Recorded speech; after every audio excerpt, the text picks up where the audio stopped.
Mark van Rijmenam, welcome to Partnering Leadership. I am thrilled to have you in this conversation with me. Thanks for having me, Mahan. It's a pleasure to be here. Mark, I've already had lots of fun in the conversation with you, connecting person to person. So can't wait to get some of your thoughts and insights, most especially your views on the future and your book, Now What? How to Ride the Tsunami of Change. But before we get to that, Mark, we'd love to know a little bit more about you. Whereabouts did you grow up, and how has your upbringing contributed to who you've become? It's a very good question to start off with. I'm a Dutchie and I live in Australia. And my upbringing, obviously, I grew up in the Netherlands. I lived in different locations across the country, which sounds more than it is because it's a very small country. But I ended up in the eastern part for the majority of my youth. And I guess the fact that I've traveled so a lot, it means that I'm very accustomed to change and that I moved a lot, I had to change schools a lot. And I think that helps to be able to deal with change quite well, thrive on change. I really like it. So I think that is a big component of who I am. I've lived abroad myself for 8 or 9 years now. Yeah, I've lived in the Caribbean, I've lived in the Middle East, and I'm now living in Australia. And yeah, it's that perspective I take with me. I did a bachelor's degree in hospitality management, so something completely different than what I do at the moment. I was part of an opening team in doing a ski resort in Dubai, crazy of all things. And I worked at a financial big company, ING, for quite a few years after my master's. And then eventually I ended up in technology, which is a great thing. I love it. And there's so much happening here. So it started from humble upbringings in the Netherlands to the global stage, helping leaders understand change and understand what's going on and understand how to deal with this tremendous disruption that's happening at the moment in the world, and which unfortunately a lot of people struggle with understanding, which I can understand that they struggle with it. And it's helping everyone to ride this tsunami of change successfully. Now, you refer to this tsunami of change. And I wonder, Mark, when I hear that, because I say that to my clients, not necessarily using the word tsunami, and people ask me a relevant question. They're like, haven't we as humans always felt this is the fastest changing moment in history? So if you had gone back 100 years ago, people would have said the same thing. 200 years ago, the same thing. So you say this is tsunami of change we're experiencing. What is different about this that really makes it a tsunami as compared to what we've experienced before? It's twofold. On the one hand, there's so much change happening. It's not only technological change, it's also ecological change, it's also geopolitical change. So there's change happening on multiple fronts. I think that's one component.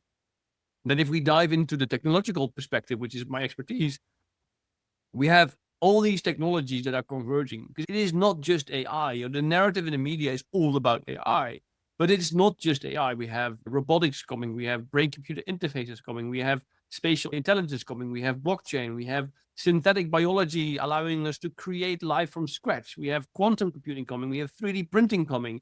So that there's a tremendous amount of change, and we are moving through this. We're now in exponential times, or the second half of the chessboard, as I like to say it.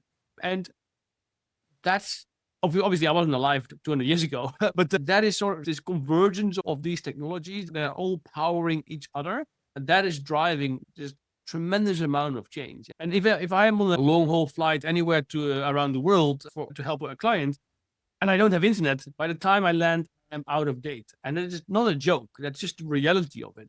And that's where you can see that something is different, because it's change happens on a daily basis almost. And it's just literally, you snooze, you lose, as we like to say in Australia. And if you don't pay attention as an individual for your professional life, or as an organization, or as a society, you are out of date before you know it. And that is the difference within the past. The European Renaissance brought tremendous change to society, but it took 100, 200 years. Now we have what I call a digital renaissance that takes 3 to 5 years and probably brings as much change as the European Renaissance did in 100, 200 years. I think there's a big difference, because change is moving so much faster than ever before. You write about breakthroughs happening in mere moments. Therefore, how can we as individuals, first of all, wrap our heads around what is happening? we humans, we are not made to think exponentially. We are made to think linear, because if you thought exponentially on the savannah, you'd be killed by a lion. And evolutionary, there was no point of enabling us to think long term, longer than the present moment of survival. I need food now. I need to sleep somewhere safe. I need to get away from the tiger. There was no point to think exponentially and to think what will happen tomorrow or the year after, even. And so evolution has not yet caught up with us. While we have built this highly sophisticated technological society that moves at exponential pace. And I think that's why it's so difficult to grasp for everyone. There are a few people who can think exponentially. It's difficult to understand what's going on. And I think the famous saying is we overestimate the short term and we underestimate the long term. And I think that's exactly what's happening at the moment, where it's difficult to see and grasp what's going on. And that's also why I wrote this book and trying to help people ride a tsunami of change. And the reason why I call it a tsunami is because yes, it's overwhelming, yes, it destroys stuff or in its way, and yes, if you don't prepare for it, you will be hit harder. But at some point, it will also recede and it will also go away, and then it's time to rebuild, and then it's time to build something better and learn from the lessons that we obtain from this tsunami. So there are multiple angles why I think tsunami is a good metaphor for all the disruption that is happening, because this is not a this the amount of change that we currently see is not going to go on forever. It's a period that we have to go through 1, 2, 3 decades probably. It's not a short-term period, but it's still a relatively long period. We have to go through all the change, and then hopefully after that the dust will settle and we'll end up in a better place. And I can understand that is overwhelming to people. Just any real tsunami is overwhelming to people. You described that the future is already here, and it reminded me of one of my favorite quotes from William Gibson, which is the future is here, it's just not evenly distributed. And I see it quite often. Would love to know your perspective of when you say the future is already here, what do you mean, and how can we gain insights from that point, Mark? What I mean is that there is already so much change happening, and the way technology is already evolving seems already like magical for many people. But the thing is, only a very small people in the world understands and sees what's going on. And let's put a random number, let's put 10,000 people. It's a very small number that understands the change, what's happening, that understands that the future really is already here in everything that's going on, and that can see the convergence of all these forces working together to create something new. And in that respect, the future is already here. It's just unevenly distributed, that only a very small group of people sees this. And for the vast majority, you're busy with your life, you're busy with your job, with your family. You don't have time to think about all this stuff that we think about. And that is all right. But the fact is also that everyone needs to prepare for this tsunami of change. And the fact that only, let's say, that like roughly 8 billion people don't see this coming is problematic. So that's what I mean with the future is here. It's just not evenly distributed. It's that too many people, unfortunately, are not seeing it coming. In everything that I do, in my talks, in my book, in my AI platform we're building, I try to help people become more aware of what is going on, so that if you are aware of what's happening, you obtain a different perspective as we started the conversation, and then you are better able to make the right decisions for you, for your family, for your organization, for your country, for humanity, based on all the change that is happening. That's an outstanding point, and I couldn't agree with you more, Mark, where it is essential for us to recognize that future is already here, and therefore we can act accordingly. I run into and interact with a lot of very smart CEOs and executives whom, in my humble opinion, don't get that. They are focused on a quarterly basis and they don't see those longer term curves and impact. One of the good things is typically podcast listeners, including mine, are people who are seeking that knowledge and see some of that coming. So I want to get your thoughts on how can we better prepare. One of the things you say, couldn't agree with you more, is that lifelong learning is essential and it's not optional. Would love for you to share why you think that is the case and what else we as leaders of teams and organizations can do to prepare for this tsunami. I think there are two approaches, because I agree completely with you. We need a more long-term approach. We need to move away from 3 months shareholder value or 3-year elections that we have here in Australia, which is a very short-term perspective, very short-term mindset. And if you have such a short-term mindset, you can't really achieve anything in the long term. So we need to have a much more long-term approach. We need to take into consideration the future generations that are not even alive yet, because they are going to inherit whatever we are doing here. And if we make a mess, then they inherit a mess, and we shouldn't want that. So we need to have a much longer term approach perspective in whatever we do. Now, at the same time, how we can ride this tsunami of change, in the book, I come up with two approaches: a short term perspective that we'll get to in a second, and a long term perspective. And the long term perspective is focused on education. Focus on education, both the young, new generation, as well as the old generation, through in the form of lifelong learning, which I think is really important. But also from the next generation, I think we have sleepwalked into this digital world, and we don't really understand what's going on. And yes, we know how our phones work, but do we truly grasp the implications of using large language models for our homework, for our studies, and reducing our critical thinking skills? No, we don't. And that is because nobody taught us this, because nobody was paying attention when this was all rolled out. At the same time, I think education is really outdated at the moment. A lot of schools and universities around the world focus on root knowledge, memorization, and that's outdated. Because you get all the facts on the internet. You need to be able to verify the facts. So that's where analytical skills come into play, which are really important. But we need to change how we educate. We need to help the next generation understand all these technologies, all this change, and work towards a better future. And I think that's where a lot of work can be done. There are some schools around the world that are experimenting with this. There's some digital online platforms such as the Khan Academy, or you have the Alpha School in America, which is growing, where they take a different approach, where they work alongside and with technology to help the next generation better understand what's going on, better leverage this technology in an ethical and responsible way, so that everyone benefits over time. But this is a very long-term approach, because educating the next generation, which I think is first and foremost the most important job of a society. We need to focus on educating the next generation. And in many societies, it's not seen like that. Teachers are not often, don't get the respect that they should be getting in the important work that they do. And I think that's a big component. If we can change that, then we can prepare the next generation for all these technologies in ways that are beneficial to everyone. But that's a very long-term approach. And of course, what applies to the young generation also applies to the old generation, from the baby boomers to the millennials. We also need to understand how these technologies are changing. Because again, if you snooze, you lose. If you don't pay attention, if you don't understand how these technologies are affecting your personal life, your work, etc., you will lose out. And that's where lifelong learning comes into play, where we're constantly updating our skills, where we're embracing the skills that are required for the intelligence age, for the fast-changing world we live in. And I think that's really important.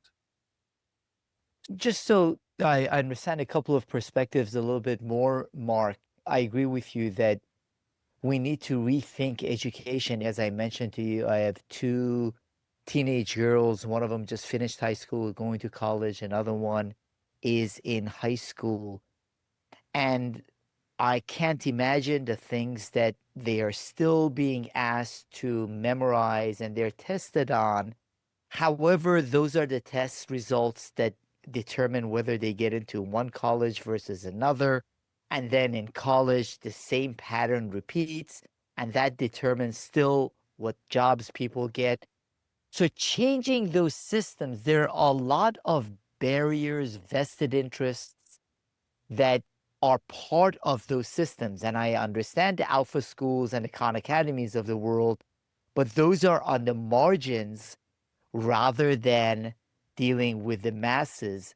Would want to get your thoughts on what do you think it will take for that part of the education system, in your view, to change and adapt to that future that we need our young people to be ready for? I think we're seeing that being played out in real time at the moment, where all these kids, they use ChatGPT or other large language models, and they the entire way we've set up our education system in many countries is outdated almost on the spot. And we're educating kids now that miss the critical thinking that's so important because they outsource everything to AI. And schools and universities around the world are just like, what do we do? No idea anymore. They are now forced to change their approach to education. And I think that is a good thing because too many schools and universities around the world have been too complacent for too long, that it was too nice to just continue doing what they've always been doing because it's a very conservative industry and there's no point to change or whatsoever.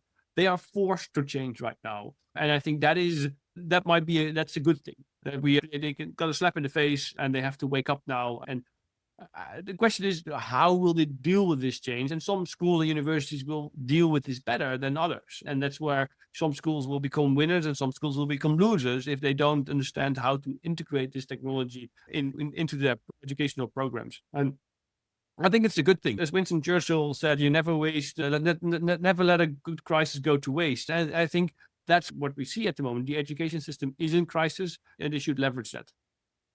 It is a wonderful way to describe it in that, as you mentioned, some of these tools, including the chat GPTs of the world, have been introduced, whether the school system wants it or not, and kids are using it. To your point, though, what I do see with my girls as well, it is eliminating that critical thinking step. So they haven't necessarily been taught how to use it, which is a concern in itself. And it sounds like you believe critical thinking is one of those important elements that we need to develop, whether for our young people or continually develop for ourselves. Yes, absolutely. I think one of the challenges we see at the moment is a lot of these kids, they talk to these large language models and they see a conscious being that is their best friend immediately because that's how it's being programmed to be always nice and pretty much a yes sayer. And these kids, they have this friend all of a sudden that's always there for them. And they forget their critical thinking completely and they just dive in with all grave consequences that we have seen. We've seen examples of self-harm, of suicide, because of the AI told them so. Well, that's the fact that as a society we allow that to happen is insane, in my opinion. Is absolutely ridiculous that we do that. And that we allow that to continue to happen. And that's not only the fault of the kids, because you can't blame the kids. The kids, they see a tool, we give the tool for free, so they will use it. It's like putting candies to a toddler. Yes, it's going to eat it, of course, because it's nice and it's addictive. Because that's how it was made. The candy was made to become addictive, so that the owner of the company would sell more. That's exactly what's happening at the moment. The big tech companies, they make this incredibly powerful tool. They give it away for free. Everyone gets addicted. Nobody's being told how to use it, and here we are. And the fact that we allow that to happen as a society, I think shame on us that we can't get our act together and that we say, no, an 11-year-old or a 13-year-old should not be allowed independently to use AI without any training, without any guidance, without any understanding of what it means to talk to an AI. No, and a 12-year-old should not be on TikTok following a series in not realistic videos of the world. And the fact that we have accepted the current status quo as a society, I think is very problematic. And it's a shame on us, I think. So with Wave, you talk about watch, adapt, verify, and empower. In watch, you ask leaders to look for those signals and cultivate awareness now that any kind of content can be created, whether written, audio, video, and we can't, as humans, tell whether it is real or not. That requires those levels of trust in the information that we are sourcing. And that, I think, will become a huge challenge for all of us. Absolutely. We have to verify everything that we do, verify our data. Am I dealing with the real Mahan? Are you dealing with the real Mark? Are you dealing with my digital twin? Who am I dealing with? Or am I dealing with a scammer? But this goes a lot further. If I own a self-driving taxi company somewhere and I link with the city's smart grid related to the traffic lights, and I understand the traffic flow from another data source, and I communicate with other self-driving cars on the road from other brands, I, as a machine, need to know that the data that I'm using, I can trust, that the data has not been tampered with, that the data has not been injected with other malicious data. And that's where blockchain technology comes in, which I think hopefully will and should underpin everything that we do, so that we can create this trust and truth in a trustless world, where we know that the data that we use to make important decisions has not been tampered with and is trustworthy. I love that term, truth in a trustless world, where you see the blockchain as playing a role in that. Now, one other element that I think is critical to leadership, and I see many challenges with this, and even to this point, let alone to the future, is the empower point that you make. You argue empowerment drives the future and mention that decentralized decision making is critical. Mark, I haven't met too many CEOs or executives who would disagree with that. On the other end, when challenged, they all have rationale and reasons why that can't be done that way. So, how would you advise for us to move more toward that empowerment and decentralized decision making that you think is essential for this future? Well, I think as an organization, you don't really have a choice. You can decide not to do it, but then I think in the long run, you will just no longer exist when other companies who are much more agile, much more flexible will survive. Because yes, you need to, if you understand how the world is changing, you still need to adapt to that change. And ideally with a long-term purpose. You need to go with the flow, you need to integrate these new technologies. And if you do that purely from a top-down perspective, where you refuse to empower all your stakeholders, not just your employees, but also your customers and your partners that you work with and everyone, then it's not going to happen. You'll be very rigid. And it's in Taoism, you have the oak, the rigid oak. This is really big, but if there's a storm, the oak will not be able to bend and will break. While the grass, which is a lot more flexible, will move with the wind and will survive. And I think that's the angle we need to take into account. That as an organization, you can't be the oak, because the change is just going to be too much and you will crack. So you need to be flexible. You need to empower your stakeholders. You need to give them the tools to work with. You need to give them education to learn, and then just trust that they will do the right thing for the organization. But that requires different systems, Mark. So again, I think most executives, most CEOs would agree. They would nod their heads, okay, sure. Yet at the end of the day, I am responsible for whatever it is are the objectives of this organization. I'm responsible to the board of directors, or I'm responsible to the CEO, I'm responsible to the VP of this or that. Therefore, so it's not that people disagree conceptually, it's that they have reasons and rationale for why the kind of empowerment and decentralized decision making you're talking about can't happen in their environment, in their organization, for their team. You say it's a must. How can they therefore move toward that must? Well, it all has to deal with creating a culture within your organization that allows that to do that. And let me give you an example of if you don't do this, how this can go wrong. The example is that in a world that it's so difficult to verify, am I dealing with the real person? Criminals will use this more and will use deep fakes or video calls and etc. to defraud organizations. And this is happening already all over the world, where many organizations are being defrauded for millions of dollars. Now, let me also give you another example of how you can create a culture where a different story happens. And this one is of Ferrari. They also were almost defrauded of multi-million dollars. The director got a call from the CEO, and the CEO said, I need your help with the merger, and money needs to be transferred quickly, etc. The director at some point became skeptical. I was like, am I really dealing with the CEO? And he said, I'm sorry, Mr. CEO, but I need to interrupt you. I need to identify you. And he asked the question that only the CEO knew. He said, what was the book that you gave me last week? I wonder in how many organizations that would be an acceptable behavior, where anyone within the organization can challenge a senior and says, I'm sorry, Mr. or Mrs. CEO or VP or whatever, I don't trust who you are. I'm going to need you to identify you to me. Probably 95, 99% of the organization, that is not done. But you have to. Because if you don't do it, and you, as an organization, you trust the leadership, that will be misused. So you don't have any other option. You can decide not to do it, but you will feel it.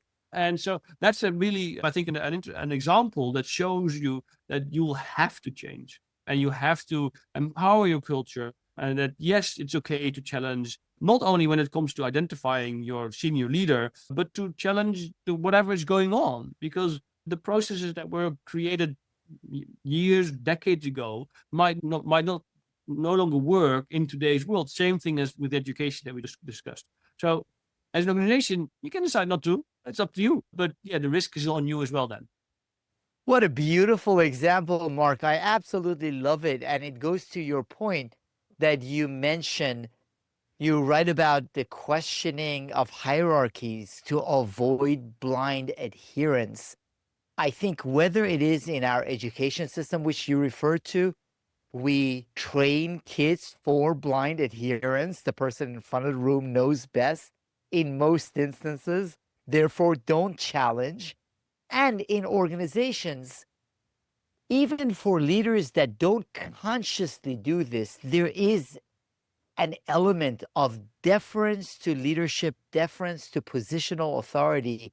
Therefore, people not being willing to challenge. What you are saying is that challenging, that real decentralized thinking is what will differentiate the most successful teams and organizations in the future. The fact that you, as an organization, you might have been successful in the past decades doesn't mean that you will be successful in the future. We saw that with the most successful company that has ever existed, the East Indian company, the Dutch company that did the trade between the Netherlands and the East. I think I saw somewhere on the internet, and don't quote me on this, but I saw somewhere on the internet, to today's standard, it would have been worth like $8 trillion or something like that. It had its own army, it fought wars, it was so big, it was unimaginable. But it didn't went along with the changing world, and it lost out, and it no longer exists. So no organization, no matter how big you are, whether you're Apple, whether you're Meta, or whether you're a small organization, can resist change or is guaranteed to be around here in the next 50 years if they don't decide to change with it. And I think that's really important for organizations to be aware of and to accept that the world is changing on a constant basis. It's changing faster than ever. And if you as an organization are too rigid, that you will be in trouble. So, one of the things that you also mention is that this is actually a potential for growth. So, while there is chaos, you view it and frame it as a potential catalyst for growth for organizations.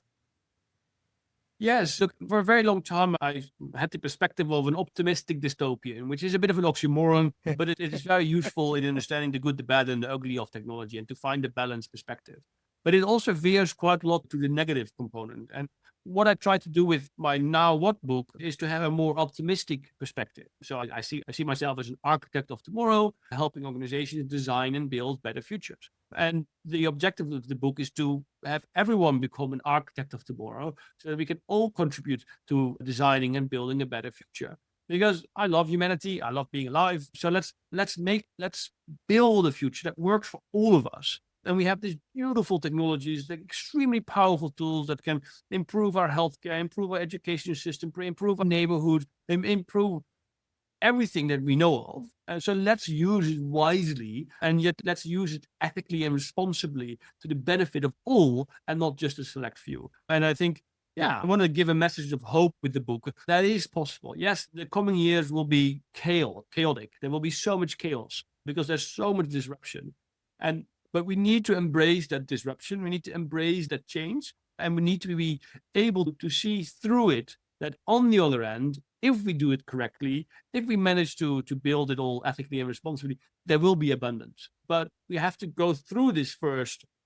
And that's also, again, as I mentioned at the start, that's why I chose the metaphor of the tsunami. It's not something that's forever. It comes, it disrupts, and it goes again. And we just have to hope that when it recedes, that we are ready for building a better society. In order to take advantage of it, you have already mentioned that one of the most critical things for us as individuals and leaders is that ongoing lifelong learning. For organizations, one of the things you have mentioned is reducing or getting rid of those hierarchies and blind adherence and making sure that there's decentralization of decision making. What else do you think is essential for leadership and organizations to be able to ride this wave rather than what you say? A lot of people are bracing for impact. You don't want to brace for impact.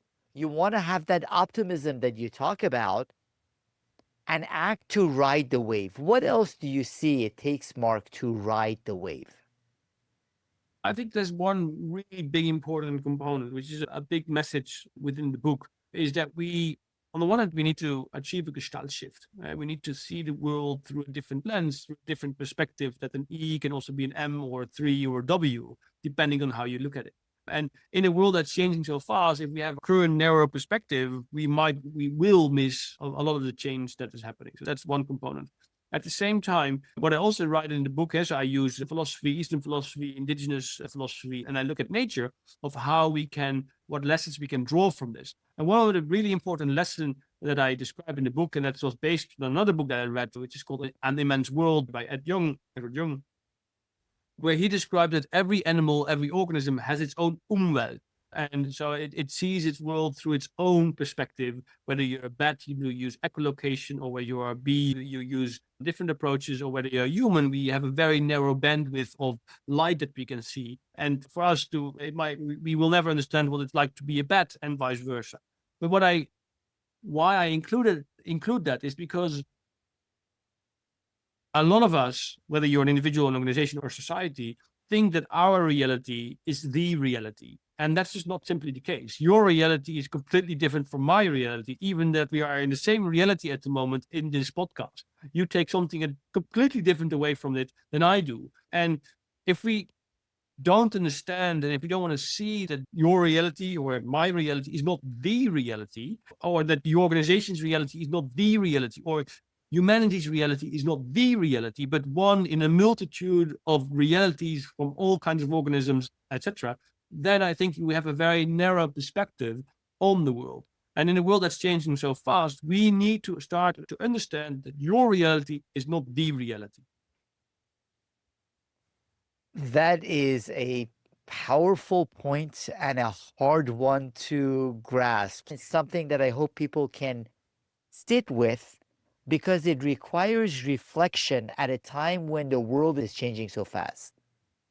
Absolutely. And it's difficult to accept that my reality is not the reality, because it's very convenient to say this is the reality. And whether that's also from a humanities perspective, as humanity, we are very good to say that humanity's reality is the reality. But ask a bat, and a bat will will completely disagree with you. You know, ask a bee and it will completely disagree with you. So, no. Your reality, humans, is not my reality. And I see literally the world completely differently, like literally see the world differently. And that is something that we need to grasp, that we need to understand, and that we need to understand at the same time that everything is interconnected, that the whole world is one interconnected play. And if we don't understand that, I think as humanity, we'll have a hard time coming. So, in both trying to understand that and expanding our mind and our thinking, you have repeatedly mentioned that this is a tsunami that's coming, that we are experiencing now, probably 20, 30 years or more. And you write also about 2050. Would love to know from your perspective, what are the scenarios playing out so we can expand our thinking of some possible potential futures when we fast forward to 2050? Yeah.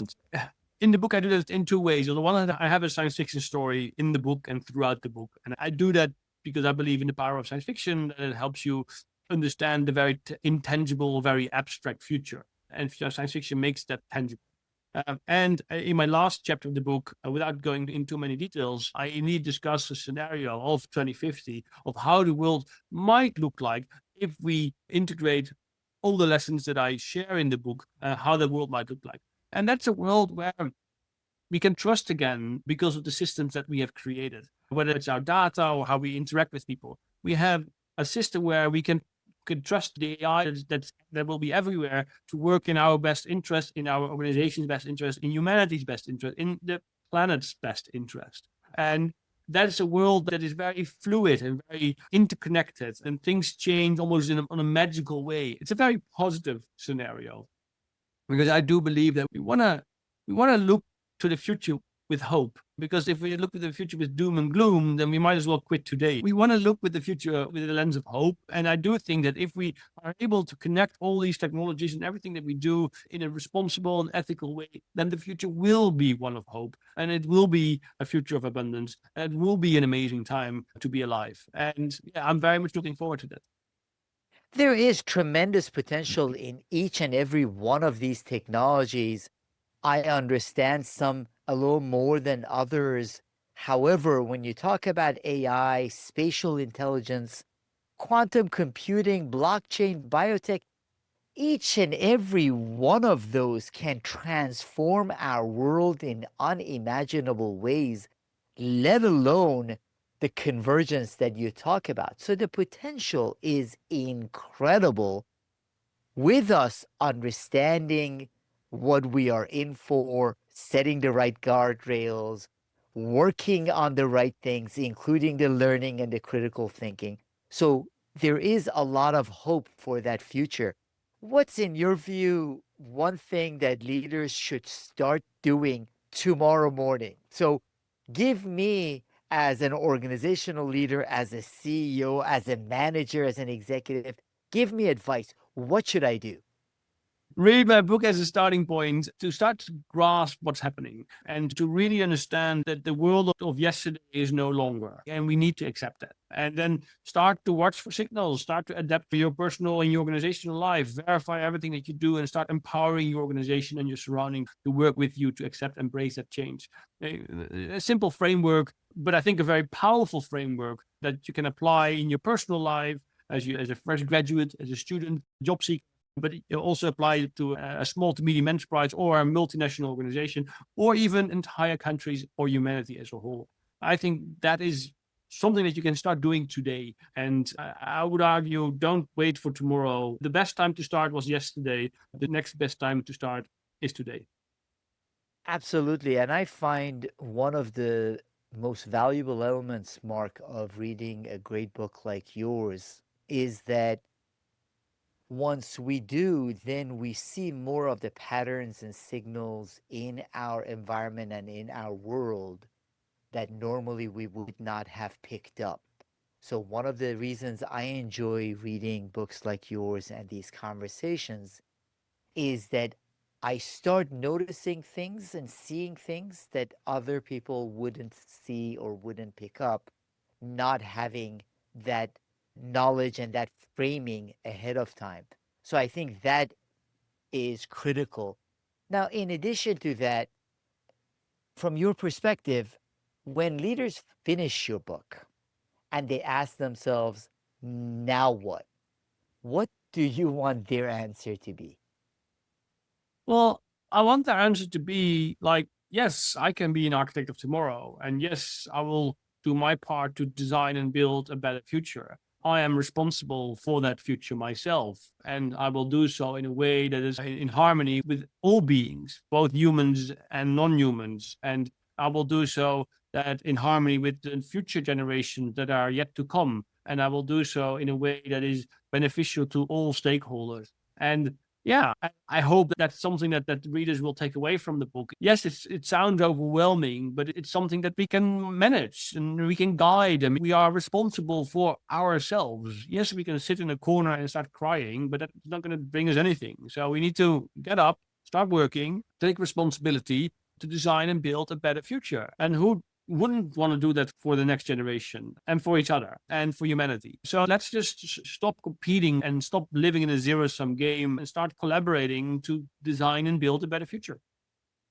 What a wonderful challenge you throw down, Mark. And in addition, I would say that some of the hesitance I've seen on parts of some people is that because they see this as a technological revolution, they assume that it is something that is understood, will be led by and guided by people who purely understand technology.